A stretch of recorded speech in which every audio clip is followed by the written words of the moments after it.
So मी माझे प्राण वाचून तिथून पाहून आलो आहे कात्रजमधून. मी पेपर हातात धरला होता, त्याच्यावरती प्रश्न होता माझा. तर माझे कसे बसे मी तिथून प्राण वाचून तिथून निघून आलो आहे. फलक मी दाखवला मुरलीजींना, कागद ज्याच्यावर प्रश्न होता काय क्वेश्चन, बट त्यांनी इग्नोर केलं. ते बघूनसुद्धा इग्नोर केलं. आणि तेवढं त्यांचे कार्यकर्ते आले तिथे. कार्यकर्ते असतील किंवा ते कुणीही लोक असतील, ते चारी बाजूने मला घेरलं त्यांनी आणि मला विचारायला लागले की प्रश्नाचा अर्थ काय. मी म्हणलं मागे दिला आहे प्रश्न फलकाच्या दुसऱ्या बाजूला. ते म्हणले इथे कशाला आले प्रश्न घेऊन, हे जागा एक प्रश्न यायची हा जनता दरबारमध्ये जा. आणि मग ते माझा त्यांनी हात माझा दाबा लागला, माझा हात दाबा लागला. मग त्यानंतर मग त्यांनी माझ्या हातातला जो कागद होता ज्याच्यावर प्रश्न होता तो विस्कावून घेण्याचा प्रयत्न केला. मी म्हणलं फक्त प्रश्न होता याच्यावर माझा, तुम्ही वाचा. तुम्हाला तू कोणी, मी मला स्टुडंट आहे मी.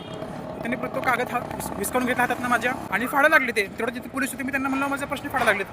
पोलिसांचा रिस्पॉन्स होता की इथं कशाला प्रश्न घेऊन जनता दरबारला जा. अरे यार, जिथे नेता असेल तिथे प्रश्न घेऊन जाणार ना माझा मी. ही काय पद्धत झाली की जनता दरबारला जा. सो खूपच रिस्की एक्सपिरियन्स होता माझा आजचा, धोकादायक प्राणघातक. कार्यकर्ते चारी बाजूने घेरले ते मला. प्रत्येकजण मला दाबण्याचा प्रयत्न करत होता.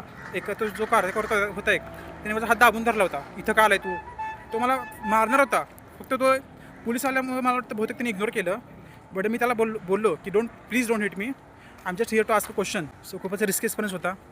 सो आज मला कळलं की डिरेक्टली ऑन साईड जाऊन क्वेश्चन विचारणं खूप रिस्की आहे. आणि ते नेता लोक जे आहेत ना, ते एकतर पळून जातात प्रश्न विचारलं की, आणि ते पळून गेले की त्यांचे गुंडे असतात मागून तुम्हाला थांबवायला. जसं की मला थांबवलं, मला मारण्याचा प्रयत्न करणार होते ते.